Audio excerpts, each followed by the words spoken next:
You are most welcome in my class. आज 12th class में हम प्रोबेबिलिटी में डिपेंडेंट एंड इंडिपेंडेंट इवेंट्स मैं आपको समझाऊंगा एक एग्जाम्पल के साथ। बहुत ही इंपॉर्टेंट एग्जाम्पल है ये, इससे आप समझोगे कि ये इवेंट्स क्या होते हैं। पहले मैं आपको थ्योरेटिकली बताऊंगा कि ये जो इंडिपेंडेंट इवेंट होता है, इंडिपेंडेंट इवेंट हम उस इवेंट को बोलते हैं, इसमें दो इवेंट्स होते हैं मिनिमम। इसमें दो इवेंट्स होते हैं मिनिमम। ये जो दो इवेंट्स होते हैं, सपोज अगर E और F दो इवेंट्स कहलाएंगे एक सैंपल स्पेस के दो इवेंट्स ये हैं, तो E और F तभी इंडिपेंडेंट है जब E के ऑकर होने के या ना ऑकर होने के जब चांसेस होंगे, तो उस पर F के प्रोबेबिलिटी जो है उस पर कोई असर नहीं पड़ेगा। इट मीन्स दैट कि अगर हम दो इवेंट्स अगर साइमल्टेनियसली होने जा रहे हैं, पहले एक होगा, इसके बाद जब दूसरा इवेंट होगा, सपोज अगर मैं लिखूं probability of E given F, इसका मतलब है ये सिंबल एक है, इसका मतलब है कि दो इवेंट्स हैं, ये F इवेंट जो है ये हो चुका है, ये पहले हो चुका है। इसके बाद हमें कहना पड़ेगा कि प्रोबेबिलिटी E की क्या होगी। अगर E की प्रोबेबिलिटी पर F के होने या ना होने से कोई असर नहीं पड़ेगा कि इसकी प्रोबेबिलिटी हमें वापस फिर निकलेगी प्रोबेबिलिटी ऑफ E, तो उस टाइम हम E और F को इंडिपेंडेंट इवेंट्स बोलते हैं। या हम इन अदर वर्ड्स ये भी कह सकते हैं probability of E given F is equal to probability of E, या probability of E given F not, जब F नहीं होगा वो भी बराबर होगा प्रोबेबिलिटी ऑफ E। तो उस सूरत में E और F इंडिपेंडेंट इवेंट्स होते हैं। सेम इज द केस जब हम उल्टा करेंगे, जब हम प्रोबेबिलिटी ऑफ F निकालेंगे गिवन E। ये गिवन E का मतलब होता है, ये हम यहाँ लिखते हैं लाइन के बाद जो हम लिखते हैं लेटर, ये गिवन होता है। इसका मतलब है कि ये इवेंट जो है ये ऑकर हो चुका होता है और हम पहले वाले इवेंट की प्रोबेबिलिटी निकालते हैं। जब ये probability of E given F बराबर होगा प्रोबेबिलिटी ऑफ E और probability of E given F not बराबर होगा प्रोबेबिलिटी ऑफ E, तो उस सूरत में E और F इंडिपेंडेंट इवेंट्स होते हैं। और जब ये बराबर नहीं होंगे, ये सेम नहीं होंगे, तो उस टाइम हम क्या कहेंगे कि ये दो इवेंट्स जो ये उस टाइम डिपेंडेंट होते हैं। मैं आपको एक एग्जांपल दूंगा जिससे आपको ये अच्छे तरीके से आप समझोगे कि ये डिपेंडेंट और इंडिपेंडेंट इवेंट्स क्या होते हैं।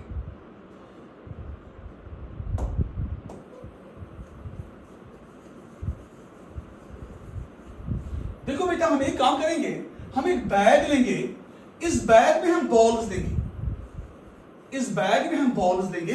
सपोज हमारे पास एक बैग है, सपोज हमारे पास एक बैग है, इस बैग में हम लेंगे सपोज 5 व्हाइट बॉल्स और 3 लेंगे ब्लैक बॉल्स। ठीक, तो ये जो 5 ब्लैक बॉल्स हैं और 3 जो 5 व्हाइट बॉल्स हैं, 3 ब्लैक बॉल्स हैं, इन 5 व्हाइट बॉल्स पे सपोज लिखा होगा, हर व्हाइट बॉल पे लिखा होगा I और I, राइट, ये बॉल्स पे लिखा है।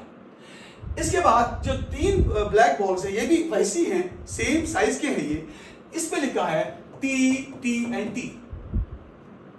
तो हमें क्या करना है, हम क्वेश्चन हम लिखेंगे ऐसे, सपोज ये एक एग्जाम्पल है, suppose a bag contains 5 white balls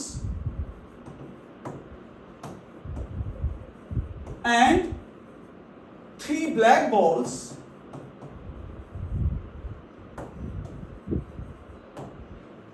Each white ball is printed by I, इस पे प्रिंट किया गया है I से, I इस पे लिखा गया है, and each black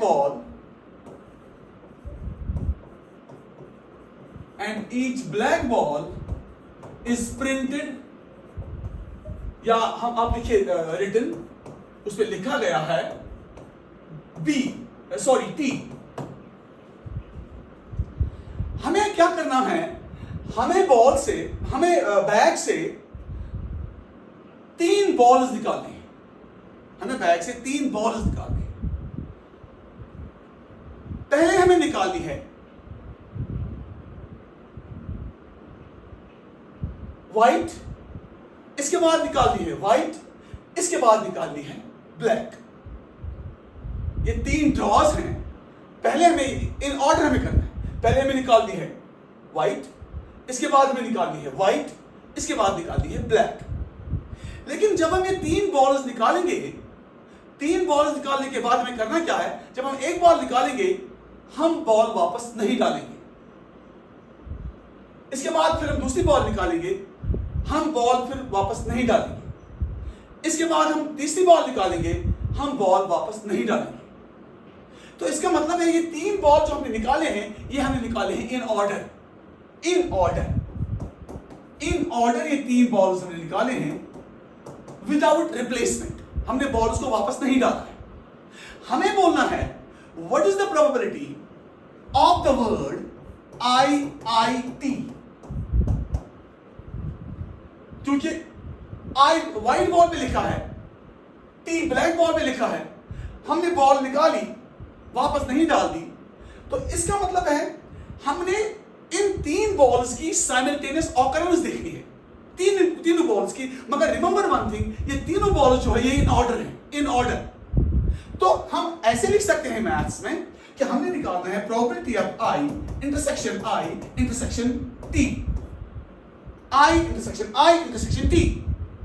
It means that we have to determine, हमें निकालना है probability of all the 3 balls but their simultaneous occurrence।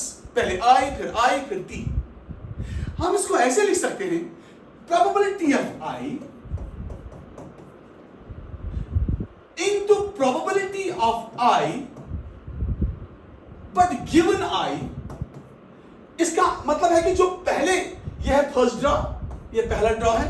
जब हमने पहले निकाली बॉल, सपोज आई वहां निकली, आई मींस व्हाइट बॉल निकली, तो दूसरी टाइम पर जब हमने बॉल निकाली, दूसरी टाइम पर दिस व्हाइट, एक और व्हाइट, मगर उस टाइम पहली व्हाइट को हमने वापस उसमें नहीं डाला। ये हो गया विदाउट रिप्लेसमेंट, हमने बॉल को वापस नहीं डाला। तो इसका मतलब है इसके बाद हमने जब तीसरी बॉल हमने निकाली, उस टाइम देखनी है प्रोबेबिलिटी ऑफ T, मगर गिवन दैट जो 2 आईज निकले हैं, जो 2 व्हाइट्स निकले हैं, गिवन दैट, देखो प्रोबेबिलिटी ऑफ I, ये पहला ड्रॉ है। दूसरा ड्रॉ है प्रोबेबिलिटी ऑफ दूसरा I, इट मींस दूसरी व्हाइट बॉल, मगर इट इज गिवन दैट उस टाइम पहली बॉल निकली हुई है। It's given that one white has been withdrawn there, and इसके बाद प्रोबेबिलिटी ऑफ T, मगर गिवन दैट 2 व्हाइट बॉल्स हमने निकाली है। इसका मतलब है इस इवेंट, ये जो इवेंट है, ये इवेंट जो है, ये दूसरा वाला इवेंट, ये पहले पर डिपेंडेंट है। ये तीसरा जो इवेंट है, ये पहले 2 ड्रॉज, 2 इवेंट्स पे डिपेंडेंट है।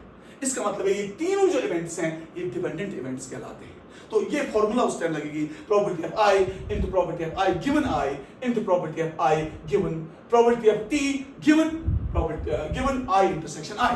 तो जब हम ये प्रोबेबिलिटी निकालेंगे तो हम लिखेंगे उस टाइम प्रोबेबिलिटी ऑफ I की प्रोबेबिलिटी क्या है, 5 डिवाइडेड बाय 8, क्योंकि टोटल बॉल 8 है, तो 5 है फेवरेबल, तो 5/8 into probability of this I given that I has awkward. It means एक व्हाइट बॉल तो निकली हुई है, अब तो वहां 4 ही हैं, तो इसका मतलब है 4 मगर डिवाइडेड बाय 7, क्योंकि एक बॉल तो निकली हुई है। It is given that the first event has occurred, तो it is 4 divided by 7 into, जब तीसरा हम निकालेंगे प्रोबेबिलिटी अब किसकी, ब्लैक बॉल की, मगर 2 व्हाइट ऑलरेडी निकले हुए हैं, तो ये डिपेंडेंट कहलाता है ना, क्योंकि जो ब्लैक है वो डिपेंडेंट है इस टाइम 2 व्हाइट बॉल्स पे।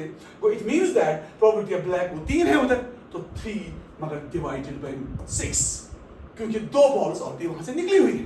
तो ये कैलकुलेट करने के बाद इसको हम कैलकुलेट करेंगे, इट इज 5 4 20, 23 are 60, 60, या हम ऐसे भी लिख सकते हैं 3 1s are 3 2s are 2 1s are 2 2s are 2 1s are 2 4s are, इसका मतलब है 5 upon 28, या उधर इधर उधर का भी उसमें हो सकता है कैलकुलेशन में, ये तो आप खुद देख लीजिएगा। इसका मतलब है कि probability of this word IIT in order is 5 divided by 28, but this time ये जो इवेंट्स हैं ये हैं डिपेंडेंट इवेंट्स। ये जो I है और T है ये आपस में है, ये तीनों events dependent, that is why हमें ये रिजल्ट निकला है। अगर सेम एग्जांपल हम लेंगे, सेम एग्जांपल बॉल हम निकालेंगे, सपोज अगर बॉल यही पहले ये आई, पहले हम निकालेंगे वाइट बॉल मगर फिर वापस डालेंगे, इसके बाद निकालेंगे फिर वाइट बॉल फिर वापस डालेंगे, इसके बाद निकालेंगे ब्लैक बॉल फिर वापस डालेंगे, तो हमें हो गया हमने बॉल्स रिप्लेस की। जब आप बॉल्स रिप्लेस करोगे इट मींस दैट जो दूसरा वाला इवेंट है उसको पहले वाले इवेंट पे कोई असर ही नहीं है, वो इंडिपेंडेंट है। तो उस टाइम हमारी फॉर्मूला बिल्कुल सेम है, उस टाइम भी प्रोबेबिलिटी ऑफ IIT है इन ऑर्डर उस टाइम भी है, मगर वो हो गया उस टाइम इंडिपेंडेंट इवेंट्स। उस टाइम ये हो गया बराबर 5/8 इंटू 5/8 क्योंकि आपने बॉल वापस डाली है, इंटू 3/8। तो उस टाइम आपकी प्रोबेबिलिटी 5/8 इंटू 5/8 इंटू 5/8 इंटू 3/8 ये हो गया जब इवेंट्स होंगे इंडिपेंडेंट। तो ये क्योंकि उस time probability of I given I हो गया बराबर प्रोबेबिलिटी ऑफ I, क्योंकि इस I पर कोई असर ही नहीं पड़ा क्योंकि इस टाइम इंडिपेंडेंट इवेंट्स है, क्योंकि हमने बॉल्स को रिप्लेस किए। तो ये है विदाउट रिप्लेसमेंट और विद रिप्लेसमेंट की फर्क।